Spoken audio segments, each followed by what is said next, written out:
Hello प्यारे साथियों, कैसे हैं आप सभी। मैं आपका ट्यूशन क्लास में स्वागत करता हूं। देखेंगे एक बार यहाँ।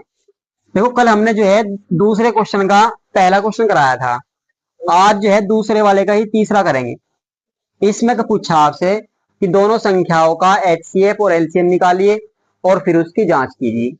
ठीक है भी। तो देखो, सबसे पहले तो इनका एचसीएफ और एलसीएम निकाल लेंगे। 336 और 54 के गुणनखंड दोनों के कर लेंगे। जब 336 के गुणनखंड करेंगे आप, तो 2 से भाग देंगे। भी दिखाई दे रहा है इधर पीछे वालों को। 2 से भाग देंगे, 2 एकम 2, एक बचेगा 13 हो गए, 2 छिक 12, एक बचा 16, 2 अट्ठी 16। थोड़ा आराम से बोलेंगे भी, ठीक है। अब 2 से फिर भाग देंगे, 2 अट्ठी 16, 2 चौक 8, 2 चौक 8 और 2 दूनी 2 दूनी 4, 2 एकम 2। भाई यहां तक 21 हो गया। अब तो 2 से भाग नहीं होगा। अब 3 से भाग देंगे, 3 सते 21 और 7 एकम 7। इसके गुणनखंड हो गए हमारे सारे। अब इसके करेंगे, 2 से भाग देंगे, 2 दूनी 4, 2 सत्ते 14। अब 3 से भाग देंगे, 3 नम 27 और 3 तिया 9 और 3 एकम 3। हमेशा हम जो है यहाँ पे अभाज्य संख्याओं से भाग देते हैं। केवल किससे? अभाज्य संख्या से। ठीक है भाई। यदि आप ये सोचे कि भाई 27 9 से भाग हो रहा है, तो 9 से भाग नहीं देना है। भाग किससे देना है? 3 से देना है। ठीक है, अभाज्य संख्या से। 9 एक भाज्य संख्या है, अभाज्य नहीं। अब इनके गुणनखंड लिखो आप भाई। 336 के सामने लिखो इसके 2 गुणा 2 गुणा 2 कितनी बार है? 4 बार। और एक बार 3, एक बार 7। 54 के लिखेंगे सामने भाई 2 गुणा 3 और गुणा 3 और गुणा 3। जब हम एचसीएफ निकाल लेंगे इन दोनों का, तो एचसीएफ में मैंने बताया था कि दोनों में आप देखेंगे तो दोनों में कॉमन होगा। जो दोनों में कॉमन हो वो गुणनखंड हमें लेना है। तो देखो, 2 एक बार इसमें, एक बार इसमें, एक तो ये आ रहा है दोनों में। और भाई अब देखो, इस वाले में और 2 है नहीं, तो हमें ये 2 कोई सा नहीं लेने हैं, क्योंकि इनका जोड़ा नहीं बन रहा है, दोनों में कॉमन नहीं है। और 3 एक बार इसमें है, एक बार इसमें भी तो है, तो ये भी आ रहा है 3 भी। लेकिन अब 7 इसमें है, लेकिन इसमें नहीं है। बाकी 3 इसमें है, इसमें नहीं है। तो बस जो दोनों में है उभयनिष्ठ, वही हम लेंगे, उन्हें हम कहेंगे में से। तो उनका गुणा जो है क्या होगा? में से होगा। 2 और गुणा 3 और 2 तिया 6। तो एचसीएफ तो आ गया आपका 6, यानी कि में से आ गया 6। आपको एलसीएम निकालना है, नहीं गई एलसीएम।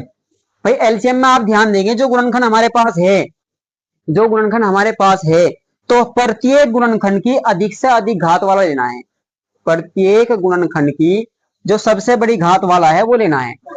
अब देखो कैसे। जैसे मान लीजिए 336 वाले की बात करें आप, तो 2 इसमें कितनी बार है? 1 2 3 4, 4 बार 2 है। नीचे वाले में आप देखें केवल 1 बार है। तो मैंने कहा जिसमें ज्यादा होगा वो लेना है। ज्यादा किसमें है भाई? ऊपर वाले में है। ऊपर वाले में कितनी है? 4 है, तो आपको 4 बार 2 लेना है।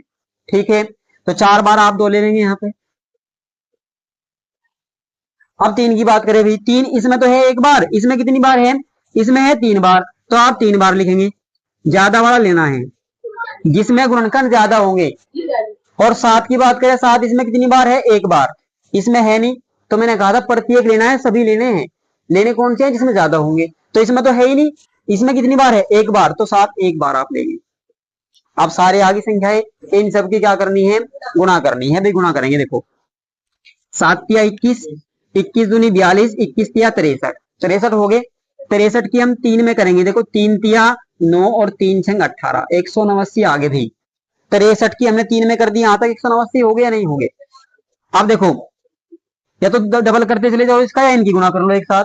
2 दूनी 4, 4 दूनी 8, 8 दूनी 16, 16 की बस 189 में कर लेंगे गुणा भाई, ऐसे करके।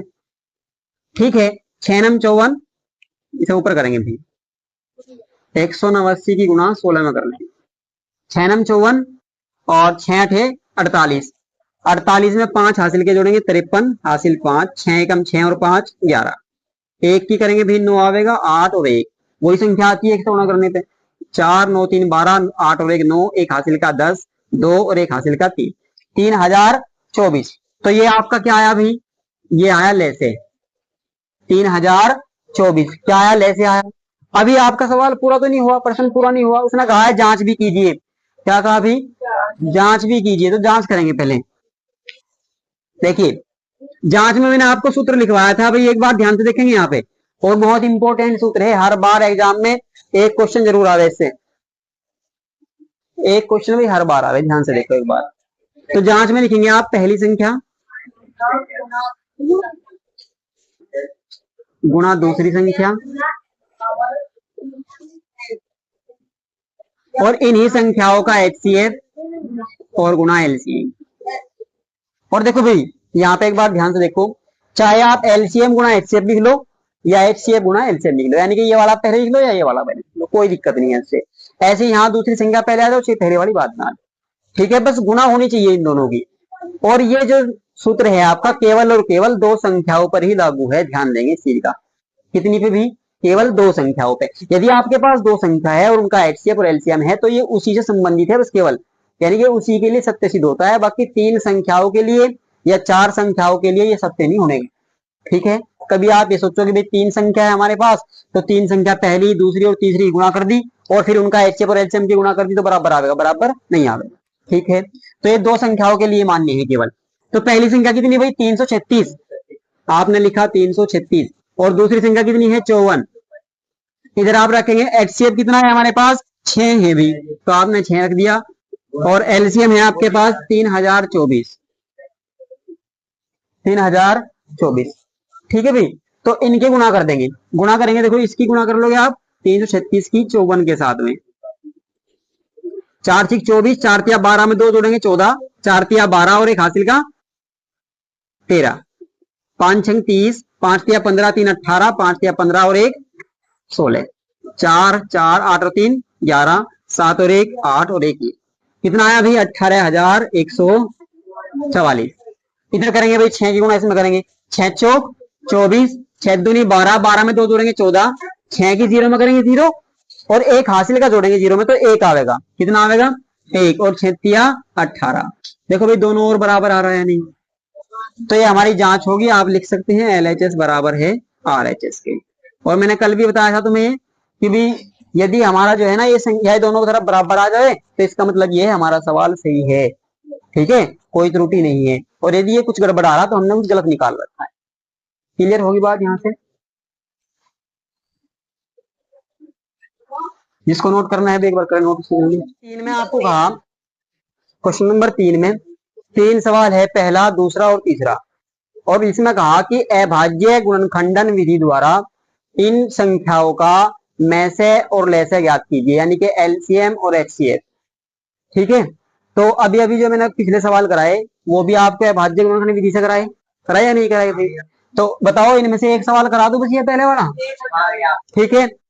तो आपको बस जो है ना दोनों भी ऐसे ही करने हैं। चलो दूसरा भी करवा दूंगा, ठीक है। देखो एक बार,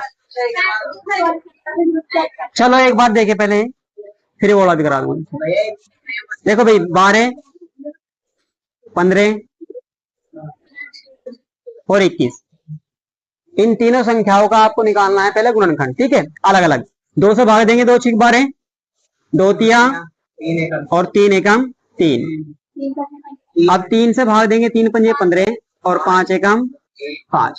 3 से भाग दोगे, 3 7 21 और 7 एकम 7, ठीक हो गया। इन सब के गुणनखंड लिखेंगे भाई सामने। 12 के कितने हैं? 2 गुणा 2 और गुणा 3। 15 के आप लिखेंगे 15 के 3 गुणा 5, और 21 के लिखेंगे आप 3 और गुणा में 7, ठीक है। अब आपको निकालना है इन तीनों संख्याओं का HCF, तीनों संख्याओं का HCF यानी कि में से। तो सुनो भाई देखो, HCF जब हमारे पास दो संख्या थी तो हम दो में कॉमन देखते थे, यानी कि दोनों में होना चाहिए। अब हमारे पास 3 है, अब हमारे पास 3 है तो तीनों में देखेंगे, ठीक है। तो 3 है, देखो 1 2 3 तीनों संख्याएं।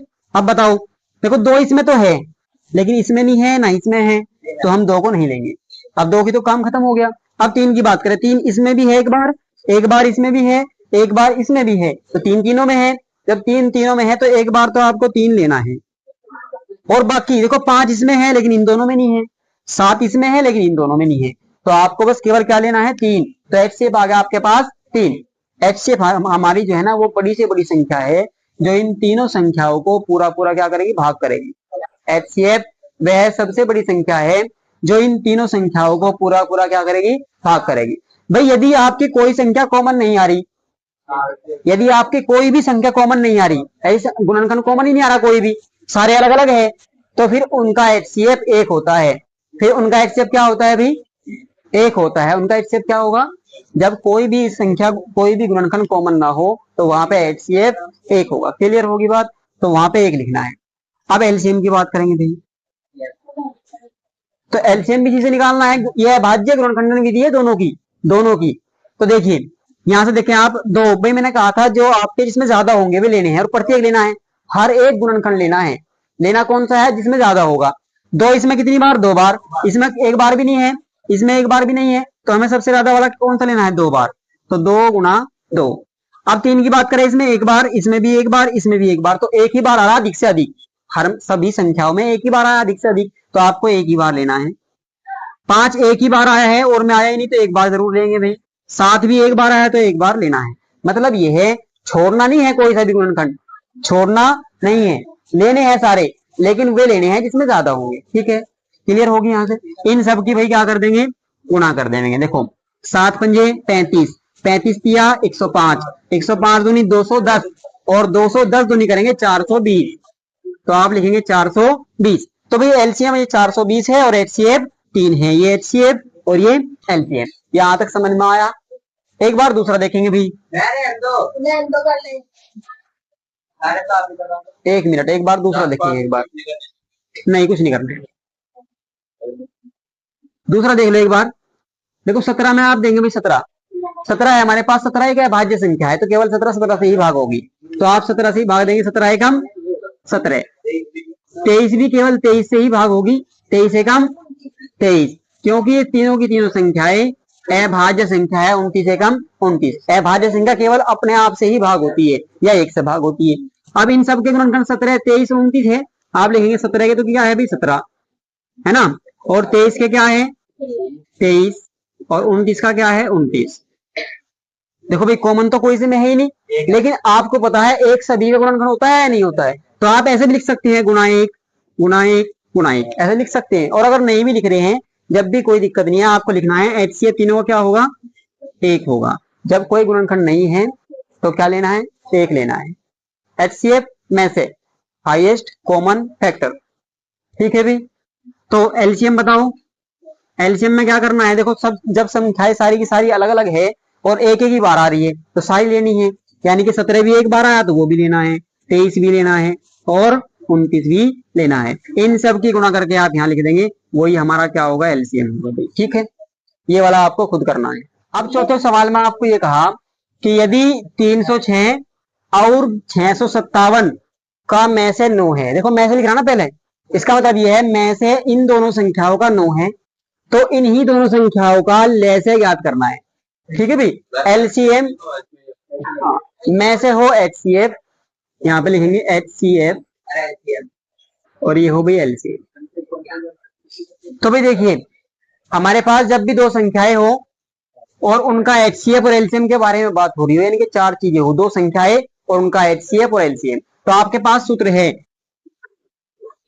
और भाई यहाँ देखें एक बार, सबसे ज्यादा इंपॉर्टेंट लगाओगे क्वेश्चन भाई, एक क्वेश्चन ऐसा जरूर बनेगा। ठीक है, इंपॉर्टेंट है ये सूत्र। आपका क्या है? पहली संख्या गुणा दूसरी संख्या और बराबर होता है इनका में से और गुणा ले से, या आप लिख सकते हैं एचसीएफ गुणा एलसीएम। ठीक है भाई, यहां मान रखेंगे। देखो पहली संख्या कितनी है? 306, दूसरी संख्या कितनी है? 657। में से कितना दे रखा है? देखो ये दिख रहा भाई, ऐसा समझना है ध्यान से।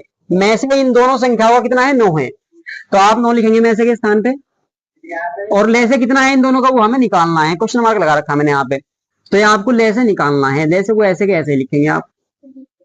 ठीक है भाई, तो यहाँ देखिए जिस चीज का मान हमें निकालना हो जिसका, तो उसको तो अकेला छोड़ दो वहां पे, बाकी दूसरी संख्या इधर लेके आओ। तो यहाँ देखो 306 गुणा 657, 9 इधर गुणा में है, इधर कहीं में आवेगा? भाग में आवेगा, बटे में यानी कि नीचे, और इधर क्या बचेगा भाई? आपका लेस है। ठीक है, तो 9 से भाग देंगे भाई, 9 से भाग देंगे तो दोनों संख्या कटती है 9 से, 3 और 6 9, 9 9 से कटता है, 6 5 11 और 7 18, ये भी 9 से कटता है। तो कोई सी भी संख्या आप भाग दे सकते हैं। यदि आपने मान लीजिए इसको दिया 9 तिया 27, यहाँ पे कितने बचे 3 तो 36 हो गए, 9 चौक 36, आपके पास आया 34 और गुणा 657 और बराबर किसके भाई, ले से। देखो 34 की और 657 की आपको क्या करनी है, गुणा कर देनी है। तो 657 और 34 इनकी क्या करनी है, गुणा। 4 सत्ते 28, 4 पंजे 20 और 2 जोड़ेंगे तो 22, 4 छिक 24 और 2 हासिल के कितने 26, 3 सत्ते 21, 3 पंजे 15 और 2 17, 3 छंग 18 और 1 19, ये 8 3 6 7 13, 9 2 11 और 1 12, 1 और 1 2, तो कितना आया भाई आपके पास 22 338, ये क्या है, लेस है। और भाई यही आपको ज्ञात करना है। ठीक है भी, नोट करेंगे एक बार। अब मेरी बात ध्यान से सुनो।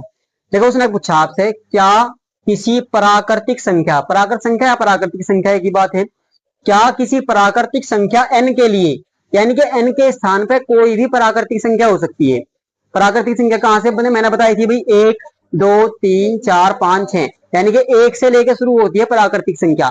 तो n के स्थान पे आपका 1 2 3 4 5 कुछ भी आ जाए, के लिए संख्या 6 की पावर n अंक 0 पे समाप्त हो सकता है, ये पूछा आपसे, क्वेश्चन करा उसने। तो देखो कैसे करना है। मान लो इस n के स्थान पे, देखो भाई n के स्थान पे, मैं ये भी जो है ना समझाने के लिए बता रहा हूं मैं आपको। मान लो n के स्थान पे 1 रखो, आप 2 रखो, 3 रखो, इस तरीके से संख्या है। भाई प्राकृतिक संख्या यही तो होती है, इनका मान 1 2 3 4 5 6।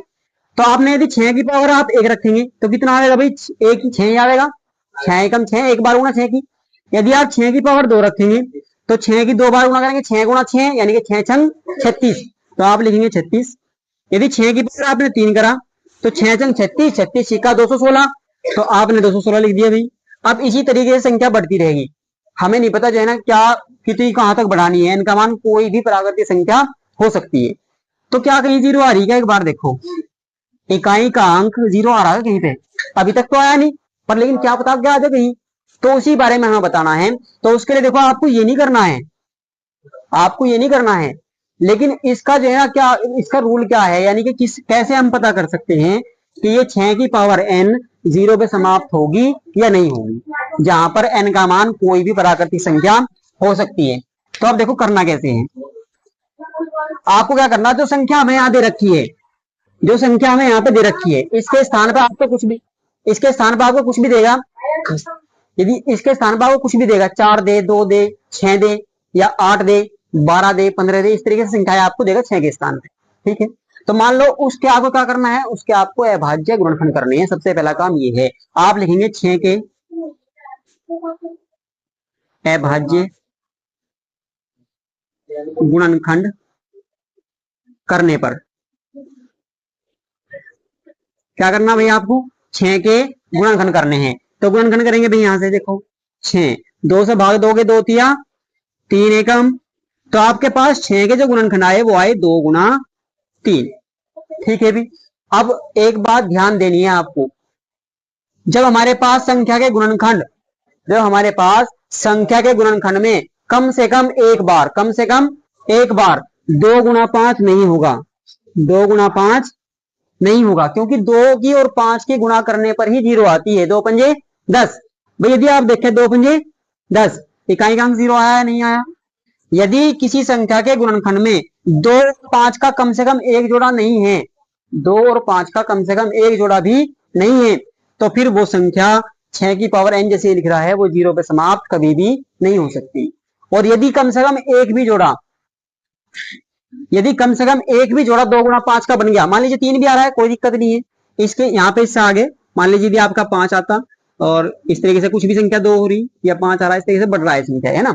तो देखो 2 और 5, जब 2 और 5 कम से कम एक भी आ गया, 2 और 5 का जो है ना गुणनखंड इसमें एक बार भी आ गया, तो आप कहेंगे संख्या जीरो पर समाप्त हो सकती है, वरना जीरो पर समाप्त नहीं हो सकती। अब लिखना क्या है, देखो आप लिखेंगे, ये तो मैंने आपको करके दिखाया बस ऐसे, गुणनखंड तो भाई आपके ये आए या नहीं आए, आप लिखेंगे चूंकि 6 के अभाज्य गुणनखंड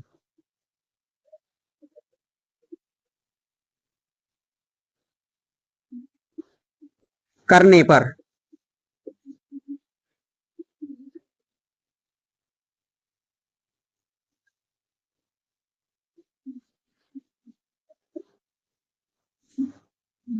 गुणनखंडों में 2 गुणा 5 या 2 की पावर n 5 की पावर m 6 के अभाज्य गुणनखंड ऐसे लिखेंगे, सॉरी, गुणनखंड 2 की पावर m गुणा 5 की पावर n। देखो इसका मतलब ये है, चाहे 2 की पावर 1 हो, 2 की पावर 2 हो, 3 हो, यानी कि दोनों की पावर चाहे सेम भी ना हो, उससे कोई फर्क नहीं पड़ता है, ठीक है, अलग अलग हो चाहे घाते। 2 की पावर m गुणा 5 की पावर n के रूप का नहीं है, के रूप का नहीं है, क्योंकि ये कम से कम एक बार तो 2 और 5 आना जरूरी था इसमें, तो हम कहेंगे इसलिए इसलिए हम कहेंगे किसी प्राकृतिक संख्या, किसी प्राकृत संख्या n के लिए संख्या 6 की पावर n 6 की पावर n अंक 0 पर समाप्त, अंक 0 पर समाप्त नहीं हो सकती, नहीं हो सकती। ठीक है भाई, आपकी बात समझ में आई, एक बार फिर सुन लेंगे। यदि हमारा गुणनखंडों में कम से कम एक बार 2 और 5 नहीं आ रहा, 2 और 5 गुणनखंडों, बाकी कुछ भी आ रहे हैं और भी आ रही है संख्याएं, लेकिन कम से कम एक बार 2 और 5 आना जरूरी है। यदि ये संख्या आ गई तो आप कह देंगे कि 0 पे समाप्त हो सकती है, वरना 0 पे समाप्त नहीं हो सकती। इसको नोट कर लेंगे। क्वेश्चन नंबर 6 में ये कहा कि इन दोनों संख्याओं में व्याख्या कीजिए कि यह भाज्य संख्या क्यों है। देखो इसका मतलब ये है, उसे पता है कि ये दोनों संख्याएं भाज्य हैं। भाई क्वेश्चन में आपसे पूछा कि व्याख्या कीजिए कि ये और ये संख्या दोनों की दोनों भाज्य क्यों हैं, भाज्य संख्या। तो इसका मतलब ये तो पता है कि भाज्य है ये भी और ये भी, लेकिन बस कारण पूछ रहा है आपसे। क्या पूछ रहा है भाई? कारण। तो कारण बताना है कि क्यों भाज्य है। ठीक है, सबसे पहले मैं आपको बताऊं भाज्य के लिए और अभाज्य के लिए। भाज्य मैंने बताया था भाई वह संख्या जो एक और अपने आप के अलावा किसी और संख्या से भी विभाजित होती है, उसे हम भाज्य कहते हैं। ऐसे अभाज्य वो संख्या जो केवल एक और अपने आप से विभाजित होती है और किसी संख्या से विभाजित नहीं होती, तो उसे हम क्या कहेंगे? अभाज्य संख्या कहेंगे।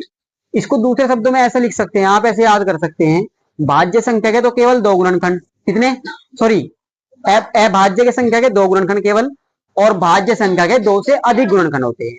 ठीक है, भाज्य संख्या के 2 से अधिक गुणनखंड और अभाज्य के केवल 2 गुणनखंड होते हैं। तो देखिए यहाँ पे, यदि देखो भाई आप इसमें देखो, ये पूरी गुणा में है या नहीं है ये संख्या, और ये केवल अलग है संख्या आपकी 13, जो यानी कि प्लस में है, जो जुड़ रही है इसके साथ। तो देखो 13 इसमें भी है और 13 इसमें भी है। आपने क्या किया? 13 कॉमन ले लिया भाई। ठीक है, इसमें से भी और इसमें से भी। जब 13 कॉमन लेंगे तो 13 से भाग देंगे हम अंदर। जब 13 से भाग दोगे 13 समाप्त हो गए, यहां से क्या बचेगा? 7 गुणा 11, बस यही तो बचेगा। 13 एकम 13, चाहे आप एक ऐसे लिख सकते हो। ठीक है, आगे प्लस का चिन्ह, और 13 एकम तो एक आवेगा या नहीं आवेगा भाई? अब देखिए 13 यहां पर कहीं का चिन्ह आवेगा गुणा का, इनकी गुणा करो सारों की। देखो 11 सत्य 77 और 77 एकम 77, तो आप 77 लिखेंगे भाई यहाँ, और प्लस 1। ठीक है, बराबर ये 13 गुणा 77 और 1 78। ठीक है, और भाई देखो आप कह सकते हैं एक सभी का गुणनखंड होता है या नहीं होता है, तो आप इसमें गुणा 1 लिख सकते हैं या नहीं, कोई दिक्कत यहां से। अब आप लिखेंगे चूंकि, देखो लिखना है चूंकि संख्या के 2 से अधिक 2 से अधिक गुणनखंड है, क्या है भाई?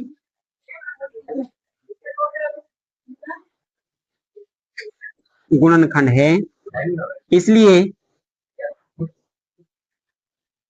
यह है भाज्य संख्या है। कैसी है भाई? यह भाज्य संख्या है, भाज्य संख्या है। ठीक है, समझ में आए भाई? 2 से ज्यादा गुणनखंड आ रहे या नहीं आ रहे गुणा के रूप में, तो आप कहेंगे इसलिए क्या है? भाज्य संख्या। अब ऐसे ही आप इसको करेंगे भाई, एक बार देखिए, देखो यहां देखिए भाई एक बार, 5 इसमें है और इसमें भी 5 है, तो आप 5 कॉमन लेंगे या नहीं? अंदर क्या बचेगा? 7 गुणा 6 और गुणा 1। आगे प्लस 5 एकम 1 बचेगा भाई।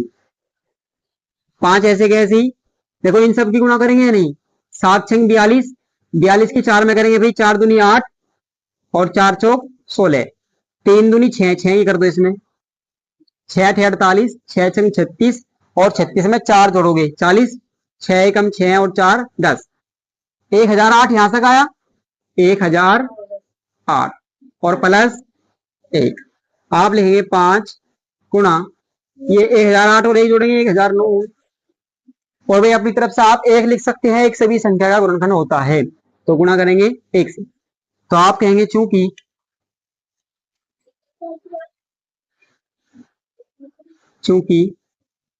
गुणनखंडों की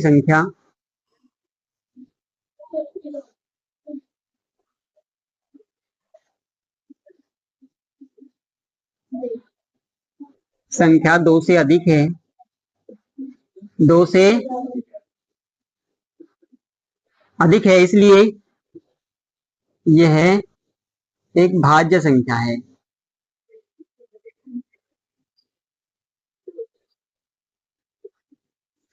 नोट करेंगे। क्वेश्चन नंबर 7, भाई इसमें एक आ गया, किसी खेल के मैदान है ऐसा, उसके चारों ओर एक वृत्ताकार पथ है। क्या है भाई? वृत्ताकार पथ, यानी कि ऐसे गोल पथ है।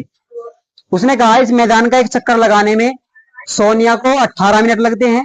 सोनिया यदि यहां से दौड़ना शुरू कर रही है तो उसको कितना टाइम लग रहा है? 18 मिनट। और जबकि मैदान का एक चक्कर लगाने में रवि को कितनी मिनट लग रही है? 12 मिनट लग रही है। रवि को कितनी मिनट लग रही है? 12। उसने फिर आगे कहा कि मान लीजिए वे दोनों एक ही स्थान से, देखो एक ही स्थान से और एक ही समय चलना प्रारंभ करके एक दिशा में चलते हैं, एक ही दिशा में चल रहे हैं ऐसे, ठीक है भाई। और आगे उसने कहा कितने समय बाद वे पुनः प्रारंभिक स्थान पर मिलेंगे, यानी कि फिर से जो है ना वे कितने समय के बाद एक टाइम ऐसा आएगा कि फिर से अपने स्थान पे ही मिलेंगे। तो सोनिया जो है वो तो कब चल रही है आपकी? 18 मिनट में। और रवि कितने मिनट लगता है भाई? 12। तो इसका मतलब ये है कि रवि जो है ना तेज दौड़ता है और सोनिया जो है ना थोड़ा जो है ना आराम से दौड़ती है, क्योंकि टाइम ज्यादा लग रहा है उसको, रवि को कम टाइम लग रहा है तो इसलिए तेज दौड़ता है, ठीक है भाई। तो देखिए अब हमें क्या करना है, हमें वो समय पता करना है कि किस समय वे दोनों एक ही स्थान पर, उसी स्थान पर मिलेंगे। तो बस आपको क्या करना है, 12 और 18 का लय निकालने पर, क्या निकालना भाई?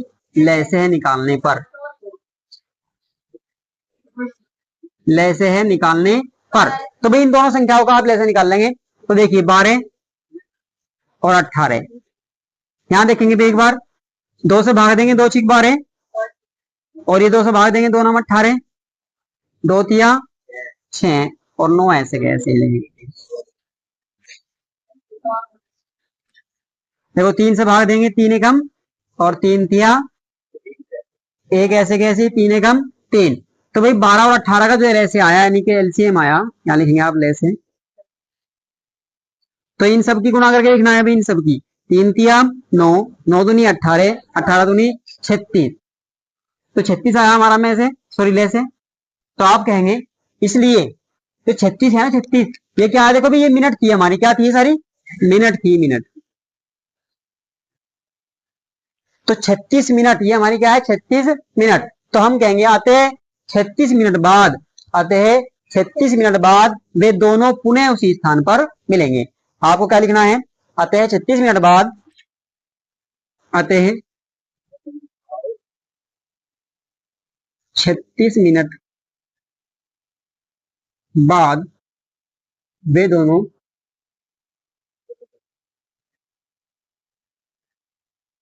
उसी स्थान पर